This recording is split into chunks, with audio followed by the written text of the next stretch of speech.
I've watched 100 Western stories and hardly ever paused until the auction under the board that read, "Auction," and a child said, "Pa."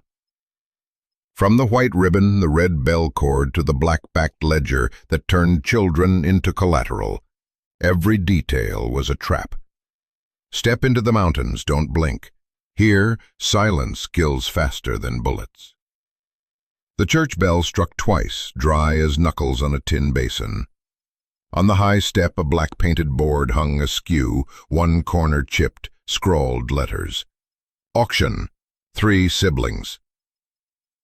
Wind dragged ash from the bakery kiln nearby, glued it to sweat, slipped it under collars. Garrett Hale stood in the porch shade, brim pulled low. He pulled off his right glove and set out 3 cold, bright silver dollars. The first fell square into the gray glove. The second clipped a metal lip and bent it slightly. The last slid in a thin circle before lying still. The 3 children stood pressed together as if a cord no one could see was tied around their hips. The eldest tipped his chin up like he'd practiced, eyes unblinking. The girl tucked the little one against her side, fingers pinching the frayed hem of an old dress. The small one looked up, touched a flour-dusted finger to Garrett's button, left a white dot the size of a bean, and said, thin as breath, "Pa." No one clapped.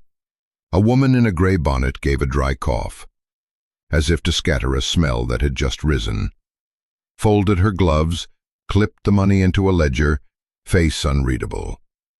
2 men leaning on the porch posts turned half a step away, but their eyes stayed on Garrett's hand. He didn't say, "I'll take care of you," or "Don't be afraid." He knelt so he was level with 3 foreheads and looked, one by one, into each pair of eyes, as if checking a bridle before a steep grade. The boy spoke first, wind dry. "We don't bite." Garrett gave a small nod. The girl asked, "Does your place have a roof?" "It does." "A stove?" "Yes." The little one stopped touching the button, made a fist, the smell of oats on the hand, and fell quiet. The gray bonnet woman shut the ledger. "Name?" "Garrett." "Address?" "North Slope, past the Rock Gully, old trapline land." Her eyes flickered for a beat at North Slope. 2 taps of her finger on the cover, a habit. "Confirmation will be sent." She held out a narrow strip of white ribbon, meant to fasten it to the small one's button, then changed her mind and clipped it into the ledger's edge. Later. The old wagon rolled off. A fine dust fell like ash. Garrett adjusted his hatband, turned and hitched the mule to the wooden shafts. The boy didn't wait to be told. He set the seed sack and a bundle of dry kindling on the wagon. Like a blade, wheels scraped against rock. In the wagon bed, 2 pairs of eyes watched how Garrett tied things down. Rope coiled tight, knot ends tucked inward, no loose tails. The boy opened his mouth exactly once. "That hammer's ferrule is loose." Garrett felt it, turned a wooden wedge. "Yeah." That was enough. At the shallow ford, a wheel dropped into a puddle and spattered Garrett's hem with mud. The little one watched, didn't cry, reached out and wiped the stain from the cloth, as if wiping sweat. The girl fished a shard of burnt sugar from her pocket, bit half, handed the rest to the boy. He didn't take it, eyes on the road, hand resting near the hammer, like by the flank of a sleeping animal. By evening they reached the clearing. Garrett's house wasn't new, wasn't pretty, just a straight frame, tin roof already rusting in places. A black tin flue throwing a slant of shadow across the porch. He tied the mule to a post and set a bucket by its hooves. The animal lowered its head, took 3 swallows, stopped, and snorted once. Garrett stepped up, opened the door. Inside was clean in the way of a place no one lives in. Dust swept evenly, things shut into boxes, the table bare. He lit the stove. The oatmeal simmered without boiling over. The smell of old grain and a pinch of salt drifted out and clung to the children's hair. The boy held a ladle bigger than his wrist and waited. The girl bent close to her bowl so the steam warmed her nose. The little one sat beside Garrett, back to a straw cushion, laid a hand on his knee as if testing whether the muscle would twitch. They ate slowly, asked for nothing more, didn't complain it was little. The boy watched the fire, not his bowl. Now and then the girl bit her teeth on the spoon to hear a thread-thin rasp of metal. Garrett finished his first bowl, poured a second, set it by the boy's hand. The boy didn't say thank you, but his hand reached at the right time. When the fire sank to coals, Garrett opened a narrow wooden box on the lower shelf.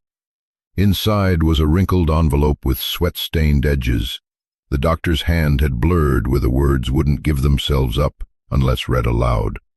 Cannot, forever. He folded it once more. The paper edge whispered. Then he slid it to the bottom and held his palm to the lid for a beat, like a seal. No one asked. The little one tilted his head and looked at the lid, the way you look at cold water. Night came on like a black wool scarf. Outside, wind scraped through the boards. Garrett hung his coat and set his boots under the bench. The children inched closer to the stove. The small one's arm slipped into his lap as sleep took him. He hadn't closed his eyes when a dry over the words, as if testing whether the ink was still wet. A faint black came off on his finger. He didn't yank the paper down. He only pushed the door tight, dropped the latch, and sat back in the chair, eyes open. The coals drew into a pale ring. The boy opened his eyes just then, looked toward the door, then pulled the blanket up an inch over the little one's chest. No one said a word until morning. Dawn threaded the door seam like a single strand. In the yard, a wagtail hopped across ash-dusted ground. Garrett dipped water and sluiced the porch step, chasing off a gray smear of last night's mud. When he turned, he heard the clean rustle of fresh cloth behind him. Mrs. Alden stood at the foot of the step, gray bonnet snug to her head, a small silver pin at her collar. She held a cord-tied, hard-backed ledger. Her soap smell was as clear as boiled water. Guardianship papers. If you want it settled. She spoke without asking if Garrett had time. She opened the ledger, set a quill to the blank line. The nib touched paper and left a perfect dot before any letter formed. She looked past his shoulder. Her gaze took a slow round of the yard. Tin trough, a saw propped against the wall, a stack of split wood, which fence posts were new and which were soft. At the spots no one notices, her eyes paused for exactly one beat, then moved on. She stepped just inside the door, 2 half steps, and looked along the wall where Garrett kept a few clothespins. There, a black nail had been driven straight, nothing hanging from it yet. She drew a white ribbon from her pocket, edges cut clean. For the girl, she said, and gently fastened the ribbon to the window bar. To keep a name, to keep from getting lost. She didn't look at the little one. She looked straight at the grain of the wood. She wrote Garrett's name, neat as a stamp, the ink dot not spreading. Then she left, heels touching down, in exact time, neither hurried nor slow. Garrett watched until the soap scent thinned away. He touched the white ribbon. It was cool, dry, scentless. He didn't take it down, just twisted the knot so the ribbon's end tucked inward between the bars. The boy stood behind him, not touching. The girl looked up at the ribbon, the way you look at a letter you can't yet read. The little one reached a finger toward it, stopped halfway, and switched to touching the edge of Garrett's shirt. By noon the wind was still. Garrett split a cedar trunk. The axe bit into the grain, resin scent rising like medicine. The mule flicked its ears. Into the silence, a faint metallic chime dropped into the yard. Garrett turned, A brass bell had just cleared the fence, rolling in a circle before settling on its side, mouth toward the door. Short hemp cord, tied neat as someone who knew how. Voice low, neither hoarse with whiskey nor smooth with flattery. Tonight someone's coming up the ridge. He jerked his chin toward the stone spine. Pulled down to the old trap shack. No explanation, no farewell. He didn't look at the children. His eyes skimmed the black nail in the door, the white ribbon on the bars, the water trough and the bell lying askew. They rested on the bell for 1 second, as if measuring his own words. Garrett stepped over and picked it up. The brass was cool. Its rim carried a dust like pale ash. He gave it the slightest shake. The ring came not full but clipped, as if earth at the lip, as if someone's fingers had pinched the tongue. He studied the cord.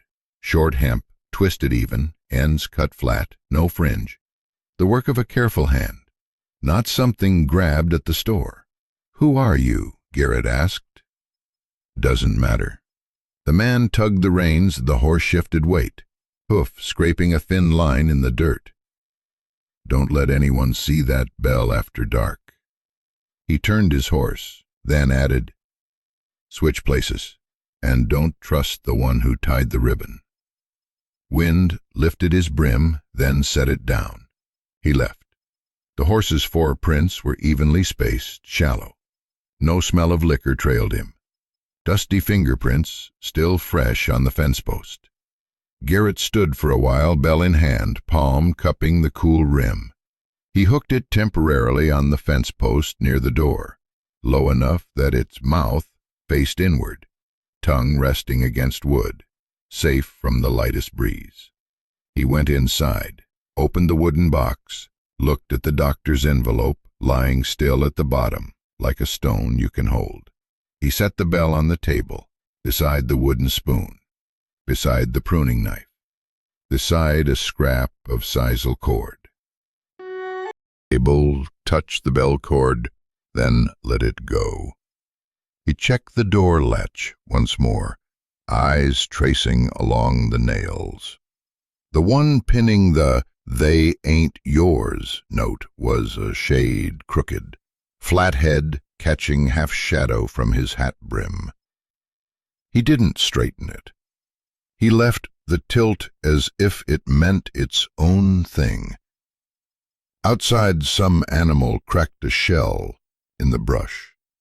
Overhead, the cloud had passed without rain. The bell didn't ring. The ribbon didn't stir.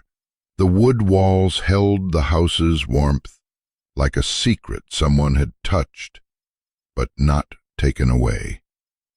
Night would come, as the stranger said. But for now, only 4 still shadows lay on the floorboards, and the bell sat tilted, in the place it hadn't yet been hung.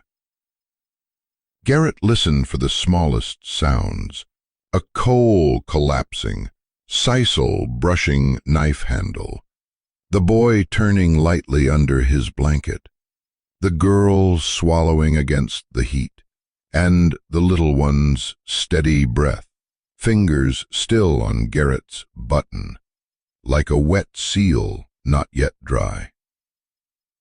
The trap shack crouched under the edge of the pines, low roof, walls gray as bones left long in frost. The door hung off its hinges, closed with a slit of daylight, opened with a flat thock. The thin iron stove bulged on one side, mouth rim scorched as if something hot had spilled out and been left. Garrett braced the door with a worn spar, wedged a thin shim so the hinge would catch, then hung the brass bell on the door beam with a short, black cord. He tried it. The tone was light, round, then gone.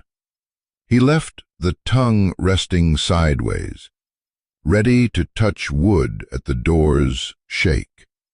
Isaac carried a box of nails, walked the trail dusted with ash as evenly as salt. Near the door, he made it thicker. "You can read the tracks without light," Garrett said, eyes still on the knot. Nora swept the floor flat with a broom of grass, her left hand picking burrs from her skirt hem. Lark carried in a small straw pillow, set it near the stove, then crawled to the porch to watch Garrett's ash-blackened hand, the little finger marked with an old white scar, thin as a thread. The afternoon cast a slanting shadow across the cedar line. Garrett made a slow round of the shack. The snare lines were strung across the trail, one set low at the ankle, another higher at the knee, both leading to a hollow bell hung under the eaves. A useless bell, own wrist, waiting for a second ring. None came. No wind, no branch sliding. Just the one sound, then nothing. Barefoot, he moved to the door and set his eye to the thin seam between panel and frame. The outside was solid black, no moving shapes. His fingers found the black cord on the bell, the knot still tight. The tongue lay where it should. He didn't open the door. He only slid the wooden bar one notch higher and sat back against the wall, putting his weight on the door itself. Inside, Lark pulled a blanket corner over his face, small hand still gripping Garrett's shirt. The bell stayed quiet. The night was ink. At dawn, dew beaded on the snare lines, round as fish eyes. The moment he lifted the latch, Garrett saw a white ribbon, new, tied in a neat bow to the fence post at the top of the slope. Its back was so flat, the early light slid over it like along a fishbone.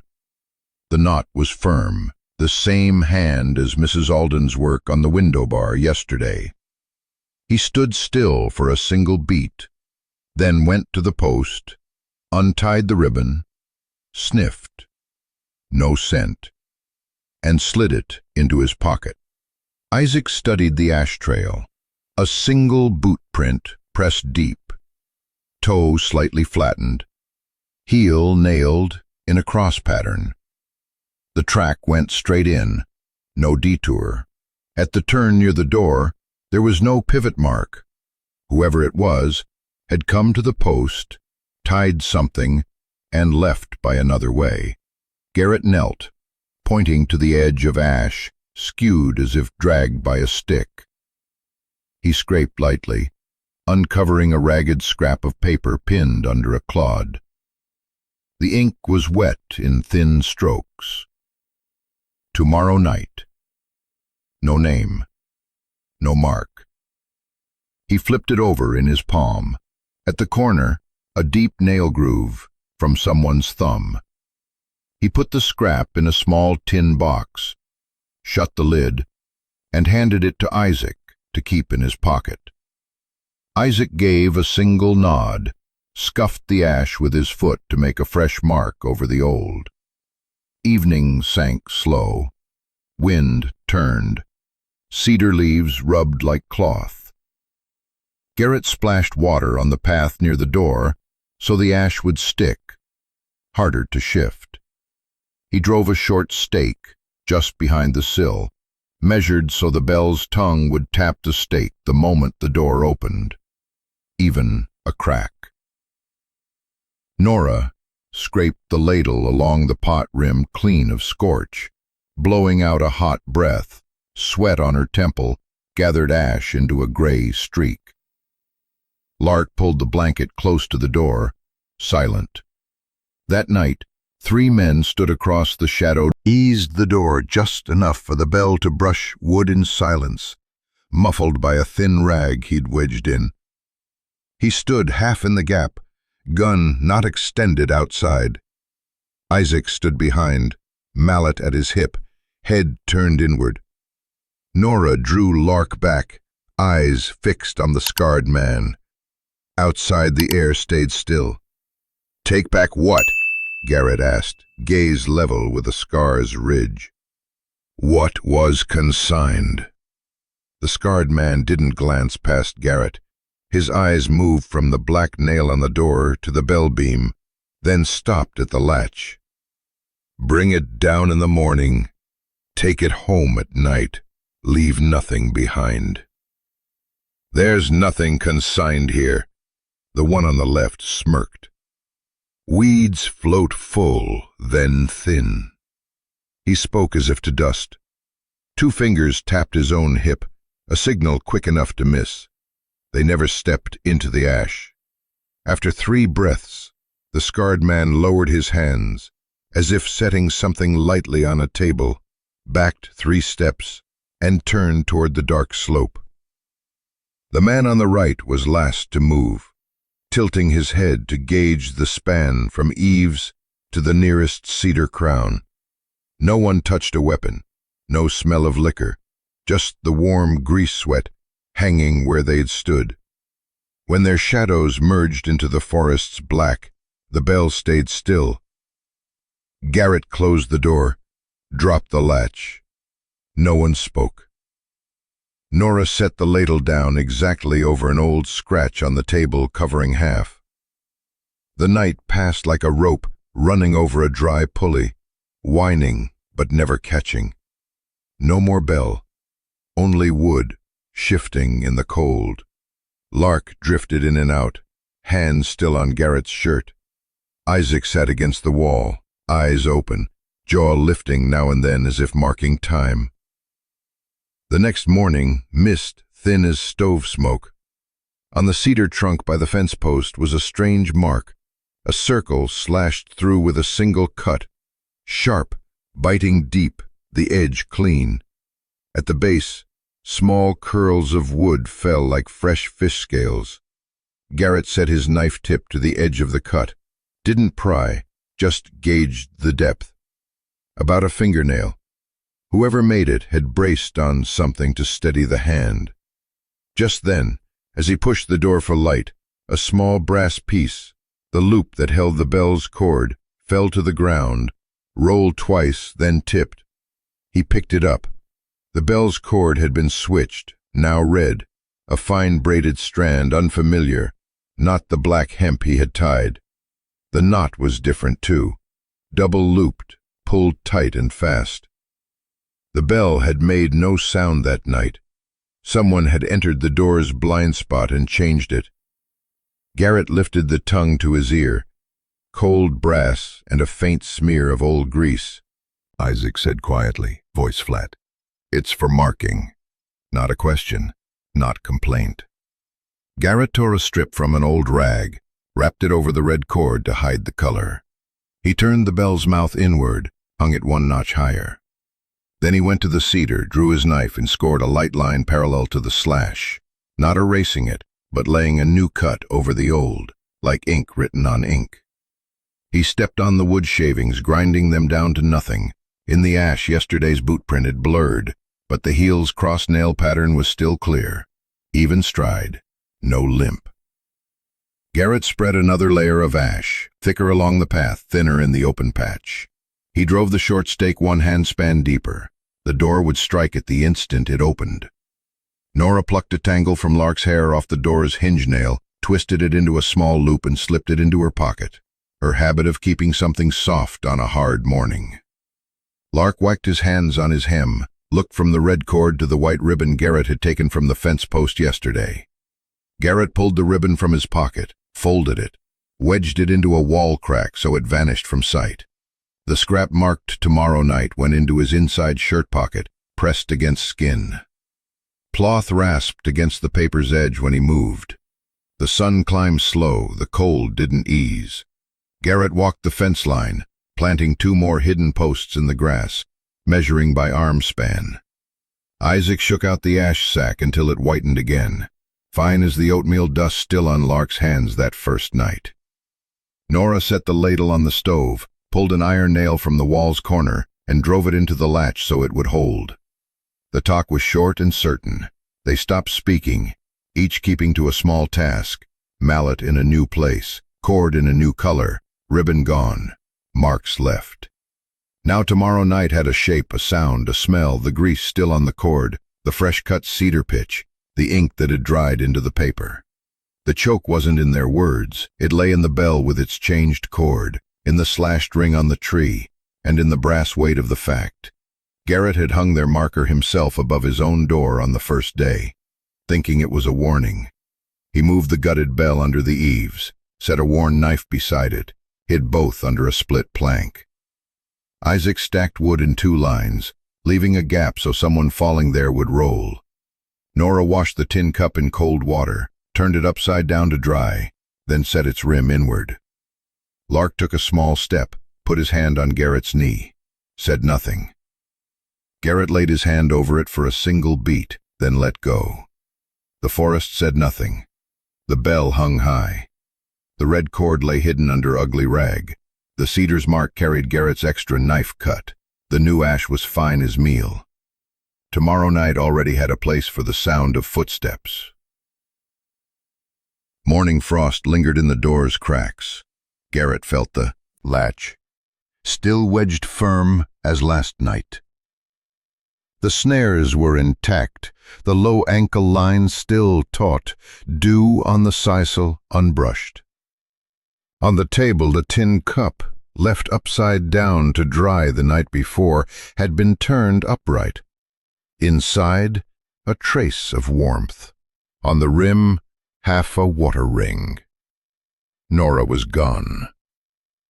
No call, no drag marks. Only a faint slide in the ash near the door. Tip of a shoe touching, heel barely set. Isaac touched it with a fingertip, lifted dry dust on his nail. Nora had left on her own.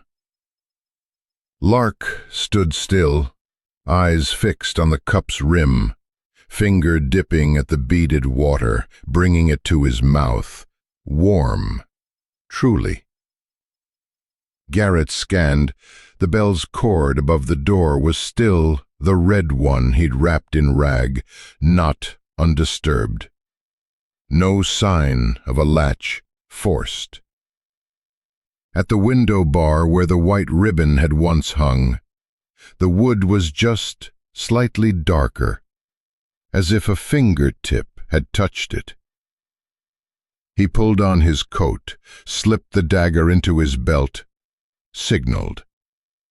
Isaac took the short mallet.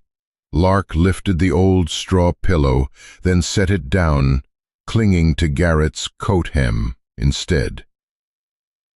The ash trail finned at the grass's edge, vanished on firm ground. Down to the gully, wet moss, Nora's shoe marks narrow and even, not wandering. They followed the stone spine, rounded the bank of a dry creek, to the old mine where the shaft mouth pinched like a bottleneck. Hung at the mouth was a child's kerchief embroidered NJ in blue thread, tied in a neat bow, the kind Mrs. Alden made. Lark touched the kerchief's edge. The coarse thread scraped his fingertip. Isaac looked up into the deep dark, his breath catching. A figure stepped from the shaft's shadow, soundless. Long coat, thick cloth, cleaner than the men from before, cuff seams straight, smell of soap mixed with oil. He held up a tarnished silver plate photo, its edges flared. In it, Mrs. Alden, in her gray bonnet, hand on a child's shoulder, the backdrop blurred. Church and a crate stamped "Consigned." He didn't say take or rescue. He only angled the photo so Garrett could see. then slid it into his inside pocket, his finger smoothing the edge like sealing a stamp. His gaze passed over Lark, stopped at the dagger on Garrett's hip, right hand, tapping its spine against his thigh like counting beats. Lark gripped Garrett's hand tight, eyes fixed on the blade. The short man unhooked a pouch, tossed something flat and round. Lark caught it by reflex, opened his hand. A holed tin coin, stamped with the same slashed circle mark. The cord through it was the same red as the bell's changed cord. He clenched it. His nail caught the sharp, thin rim of the hole. The long-coated man stood aside, chin toward Nora. "The girl learns fast," he said, as if noting a freshly sharpened knife. "Knows the right word to the right man. One word, Pa." He smiled without lifting his lips. "Men up in the hills don't marry, but hear that, and their arms just lift." His glance slid to the photo of Mrs. Alden he'd just pocketed, linking enough to choke without a sentence more. The short man opened the black-backed ledger, its cover gleaming with lamp oil sheen. First line, consigned children, mine debt, exchange. Underneath, names, a few pale ink stamps, Alden, repeated like a familiar seal. He smacked the spine's corner against the post. Dry, hard. "Your $3 bought a stretch of quiet," he said, voice still even. "If you want to keep it, trade, the North Ridge Trail. You locked it once, you open it." His eyes stopped at the long scar along Garrett's little finger. The scar of a man who had hauled ore through a winter. Garrett shifted just enough to cover Lark. Isaac was a step behind, mallet low, head turned inward, a habit that didn't provoke. Nora kept her chin level, her eyes finding Garrett's hand as if looking for a nail to hang on to. The blade quivered half a hair as she swallowed. A bloodline, thin as hair, rose where steel touched. In the shaft's air there was no wind. The scarred man tightened his grip on the knife. The long-coated man raised 3 fingers, slowly. Each finger lowered was a beat in the lamp's flicker. He didn't count aloud. He let the flame do it. 2 fingers down, 1 left. Garrett let the gun fall. Thock. Steel struck stone without a bounce. The rock was soft and damp. It wasn't a threat. It was punctuation. A mark for the eyes. A full stop between menace and movement. He stepped, empty-handed, toward the lamp. The scarred man drew the blade in a half-grain closer. Isaac's knuckles corded on the mallet's grip, but he didn't move. 2.5 leaned his shoulder into the 3rd support post, the one worn mid-body from years of leaning. The post shifted half a finger. Dust fell like salt. The scarred man jerked a slash on instinct, steel into empty air. Garrett's hand found the cord near the lamp, an old sisal line binding a tool bundle. He bent it, looped it over the scarred man's wrist, yanked, not biting. The man heaved, the knife rasped the wood, squealing. Nora pulled her hands free, rope burned skin. She ducked just as his blind swing fanned past. The short man swung the ledger like swatting flies, missed. The spine cracked with a dry snap, a sheet slipped loose. Lark dropped to her knees, clutching the coin, slid clear of the man's boots. Isaac surged half a step, brought the mallet down on the knife's hilt to pin it. The blow rang through bone and stone, cold. Lamp smoke still hung in the nose, warm grease cut short. "Back," Garrett said, one word, not loud. Nora heard, stepped by feel, heel finding ground with the backs of her feet, knees testing each stone. The scarred man wrenched, rope sank deeper into his wrist, grunt catching.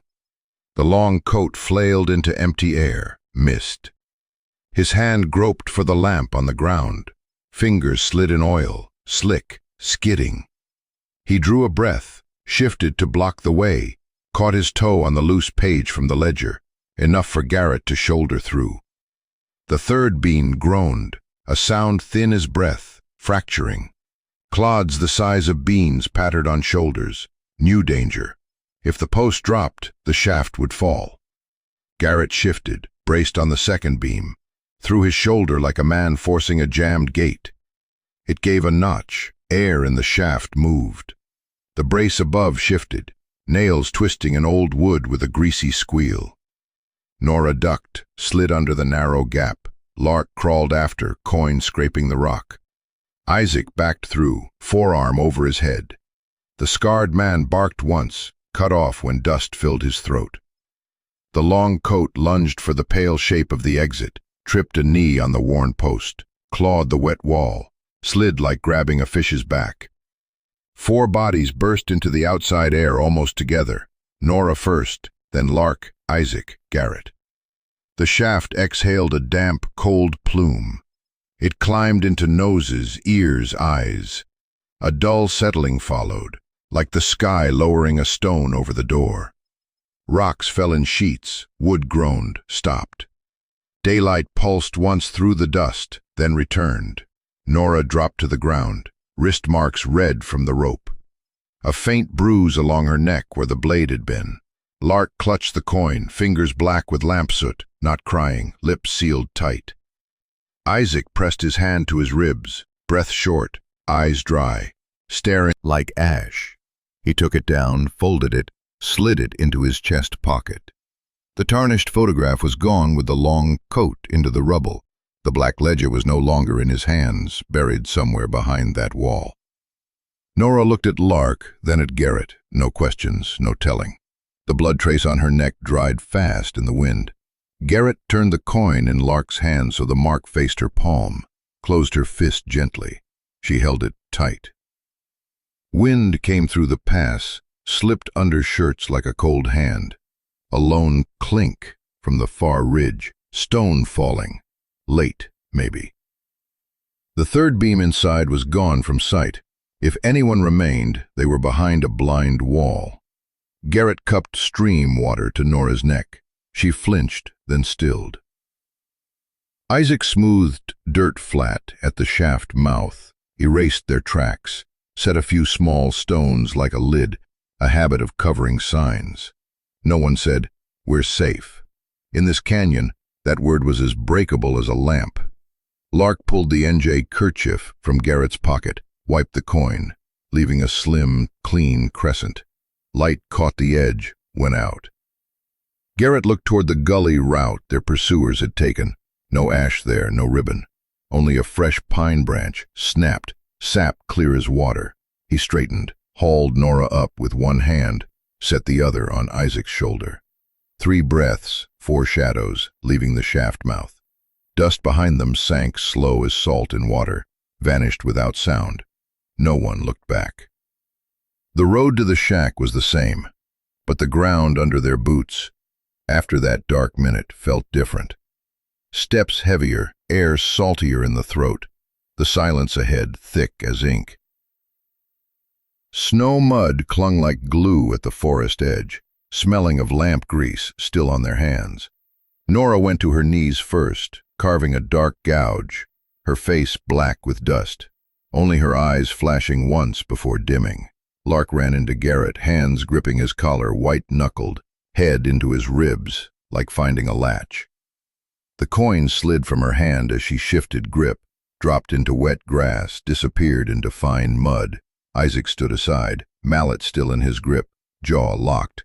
From the shaft came a short burst of curses, smothered by shifting rock, like a mouth stopped with wet clay, split then gone. Garrett pulled Nora up, pressed a thumb to the fresh mark on her neck. She didn't draw back, only swallowed. The line deepened. He brushed dust off Isaac's temple, quick, then bent, hauled Lark to his hip. The walk back was quiet in a different way. The forest didn't close in, but it stayed mute. Mud on Garrett's trousers dried to scales. He didn't brush it off. Each step, Isaac's mallet tapped his leg, regular as a clock counting down to something unsaid. Past the dry creek, smoke smell sloped down like a rope. Hens staggered, feathers curled, eyes white. Garrett tossed Isaac the mallet, grabbed the bucket from the post, dipped it in the trough, threw it on the charring boards. Steam rose sharp.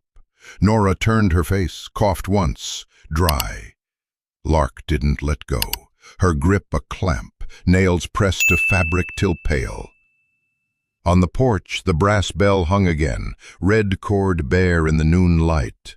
A double loop knot, cut flat, neat, not Garrett's hand. No knock to say we're here. They'd hung their mark on the house's neck.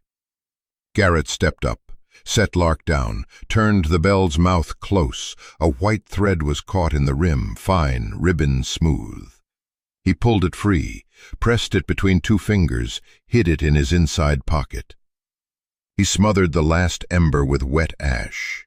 Isaac turned the straw with the mallet handle, venting heat, sweat streaking a black line down his temple like a pen stroke. Nora gathered broken eggshells into a basket, counted each piece under her breath.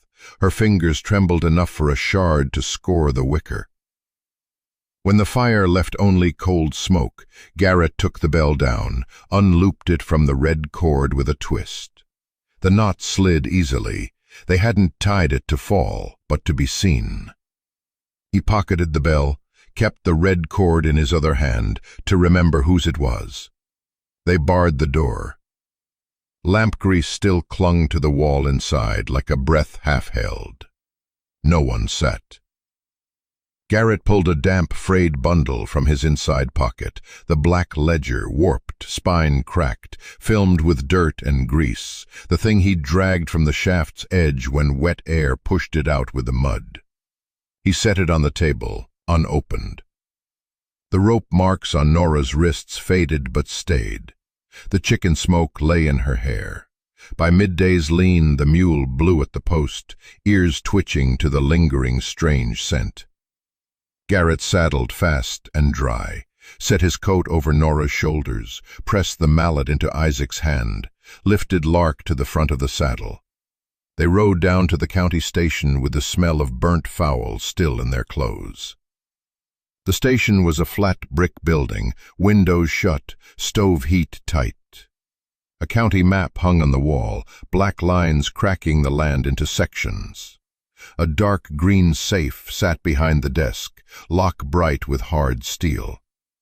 The sheriff looked up from his stack of papers, eyes over the three faces, one bruised, one dust black, one pale, then down to the wet ledger's cover. Garrett pushed it to the desk's center. Water from its spine seeped out, leaving a faint track like a snail's path. The sheriff brushed away the bead of water with the back of his hand and cracked the ledger, just enough to see the first line. His eyes cooled for a beat at the words, "Consigned children, mine debt exchange." Then he shut. "Follows," he said in a tone that needed no answer, but it follows. He sat, pulled a declaration form, held a pen toward Garrett, without asking if he could write, then changed his mind, said one word, "Tell." A younger clerk sat to one side, dipping his nib, eyes on the line, never on the people. Garrett spoke in objects, the red cord laid on the table, the fine white thread like ribbon caught between his nails, the NJ kerchief folded from his pocket, set beneath the pen, the mallet's dent, the smell of smoke still in his coat. Each an entire sentence. The sheriff didn't nod, didn't frown. He only turned to a new sheet and handed it to the clerk. The door behind the desk opened a crack with the draft. From the hall, footsteps came even as pen taps in an ink bottle. Mrs. Alden entered, just as the pen halted on a name. The clean, cold smell of soap came half a beat ahead of her. The gray bonnet set at its exact angle. She carried a bundle of papers tied with white cord, covers unblemished. "To correct," she said, setting them on the desk edge, voice level as boiled water. Her eyes touched Garrett for a beat, passed over Nora, slid past Isaac, and stopped on the red cord for half a second before moving on. Clear again.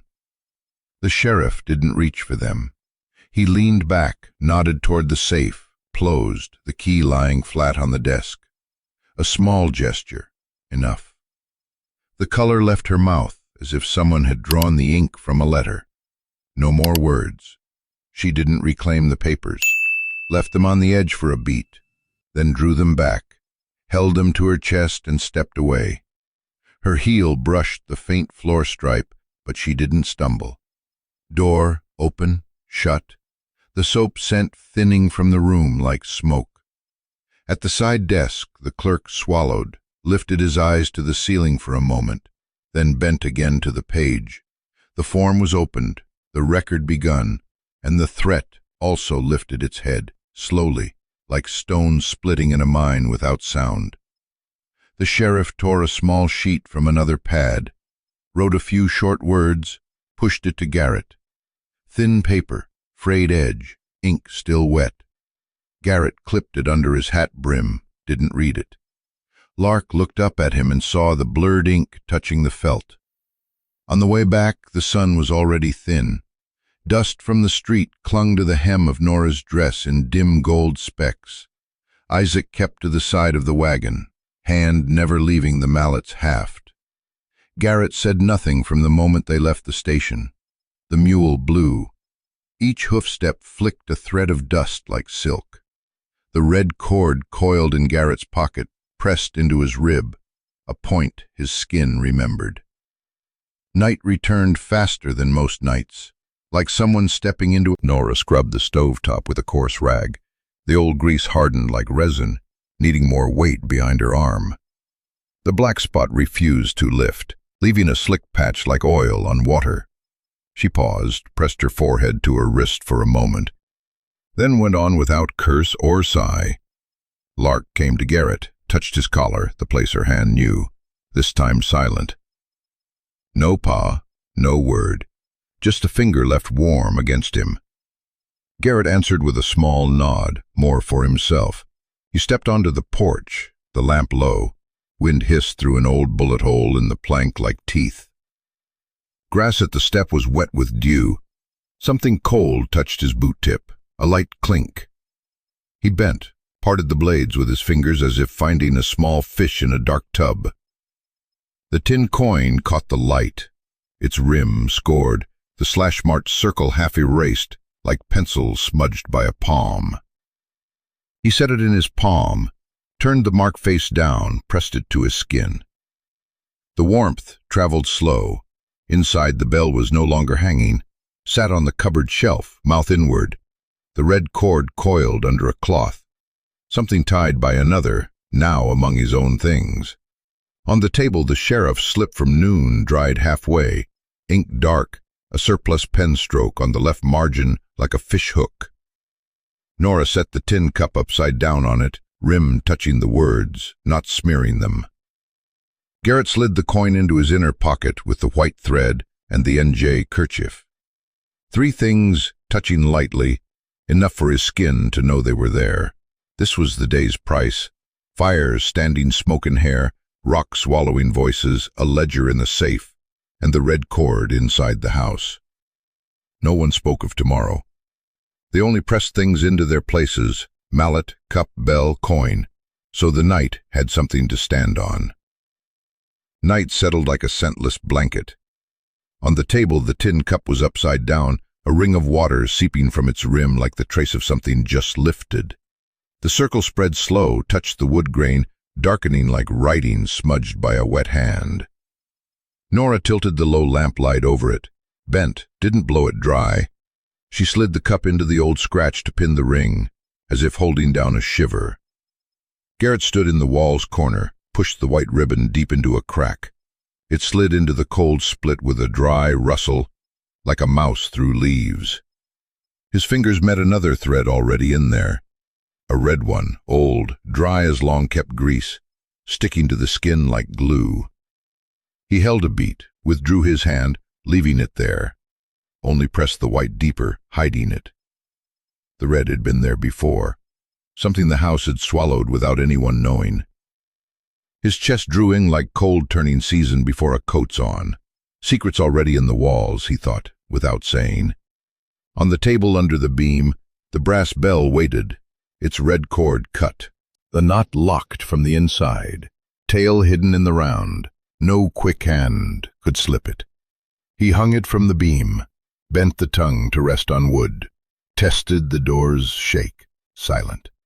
Silence put in place, like a final brick in a wall's gap. Isaac passed, shifted the mallet a fraction so it wouldn't scrape with each breath. He brushed the handle clean, turned it inward. Nora scrubbed the stovetop. Black still clung in the seams where grease had sunk into grain. She paused, pressed her cheek to the wall's cool for a few seconds, then worked on. Lark sat on the floor, back to Garrett's knee, her finger at his collar like fastening a new button, without a word. Garrett leaned just enough to set his hand over hers, pressed once, let go. Outside, the wind crossed the yard without touching the bell. The remaining red cord lay curled in the cupboard, beside the white thread and the NJ kerchief, brushing faintly together with each step on the floor. On the table, the water ring from the tin cup thinned, edge as fine as old ink. Garrett watched it fade, like a line rubbed out by a damp hand. Across the room, the beam-held bell stayed still. This silence was not the threats. It was a new rule. Ring to speak, still to watch. The night withdrew slowly over the roof. In the pause, Garrett pulled the sheriff's slip from the table. The ink was dry, fishhook mark at the top left. He folded it once, pressed the crease with the knife's flat. The line was short, straight. Date, hour, room, signed below with a single short line. Crane. Along the paper's edge clung a fine dust thread. He brushed it away, didn't read again.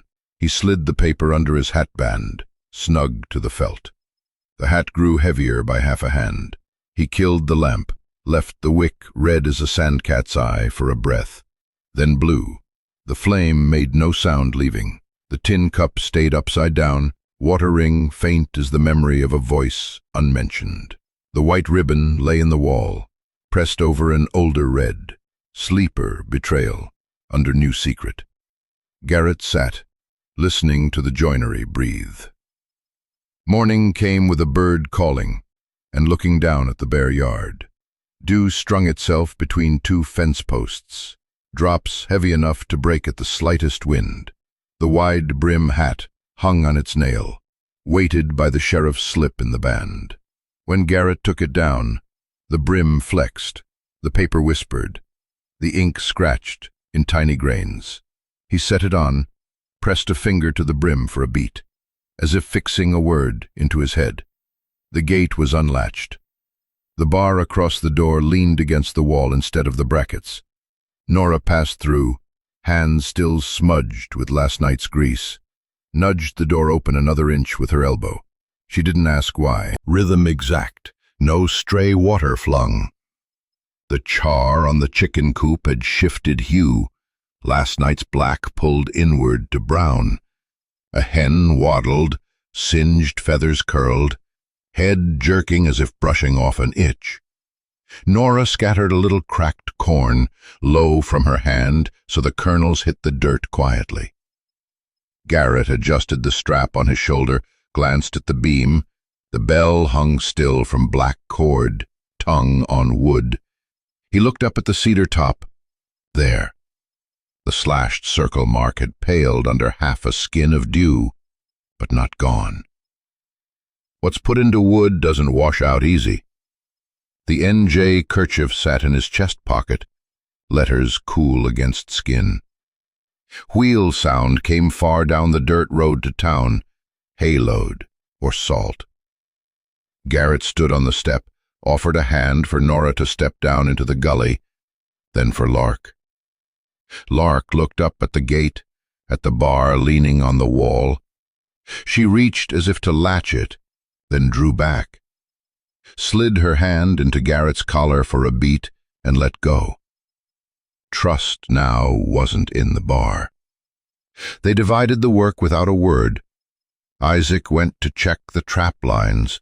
The dew still clinging to the hemp strands meant no one had touched them through the night. Nora swept the ashes into a low tin, scattering them over the scorch-smelling patch in the barn. She shook her hands dry, never touching her skirt. Garrett set his hat down in the early light, the sheriff's paper showing a white edge. He pushed that edge deeper, pinned tight. The gate stood open. On the road, the wind slid through the pickets like between clenched teeth, thin and whistling. For a long while, no one spoke. The silence was edged with the weight of work. Breakfast set out, the tin cup still upside down, the ring of water barely dried, leaving a faint halo. Lark sat beside it, counting with her fingers the salt crust clinging to the eaves, counting until she forgot what for. Garrett walked to the gate, laid his palm on the post, wood cold, worn smooth by hands over many seasons. Nothing on its face yet spoke for the owner. He took a black nail from his pocket, felt the flattened head, flat like the one that once pinned the note reading, "They ain't yours," then switched to a sharper one. He slid the nail back into his pocket, didn't drive it in yet. He waited a breath. From his inside pocket he took a tin coin. Its scratched edge bit across half the face. The crossed circle mark faded like rain had washed over pencil lead. A round hole bored in its center. The rim still held fine metal burrs. Garrett set the coin against the post, turning the marked side inward. So the wood saw it. Not the mark showed, only a thin whisper of silver at the edge. Nora paused over the ashpan, watching those 3 blows, never asking what for. Isaac came in from the trap lines, eyes grazing the coin before walking past, putting the hammer back where it belonged, head turned inward again. Lark tugged lightly at Garrett's shirt hem, rose on her toes to touch the coin, stopped short, and instead rubbed her fingertips on the next post, as if soothing a bruise. Wind crossed the yard. The bell on the beam did not ring. The black cord hugged the wood, its tongue resting in place on purpose. At the gate, the latch leaned against the wall, unfastened, leaving a gap just wide enough for anyone to pass through, knowing exactly where they were stepping. The water ring on the table had dried, a faint rim lighter than the grain beneath, a ring without water, like a wedding band left behind. Garrett stood in the gate's shadow, touched the coin twice with 2 fingers, let his hand fall. The hat on his head weighed heavy with the summons. Each time the wind lifted the brim, the paper inside rustled faintly, like a reminder that needed no words. Inside the house, the tin cup stayed upside down. In the wall, a white ribbon lay across a years-old red string. On the cedar trunk, the circle-mark scar still showed, half faded. The yard lay empty, the road to town open, the gate open. Going or coming both meant passing through this quiet. Nora carried a pot of clear water to the step, set it down. Garrett Nora kids picking a pratusipirti as available wa. Himana. He made line small stone. Far in the timber, it was as if the sky held its breath. Wind slipped through the fence gaps, hissing fine as a knife slicing silk. The bell still did not ring. The tin coin stayed fixed, marked side inward, speaking to the wood, not the world. A different kind of stillness had replaced the alarm. It didn't soothe anyone, it only set each thing back in its place, so that when the wind came it knew what must stand. A house still held on its beams, the white ribbon stuffed deep into the wall. A child, a person, or a debt stake when a signature is bound with red ribbon? If you had to choose, what would you hang from the beam, an alarm bell or silence? Remember the small things. The ribbon, the red string, the tin coin, the black ledger. What do they tell you about betrayal and secrets, and about the cost for a house to stay still? If you want, leave your reading of these signs, because sometimes it's only a matter of which way we choose to turn the marked face.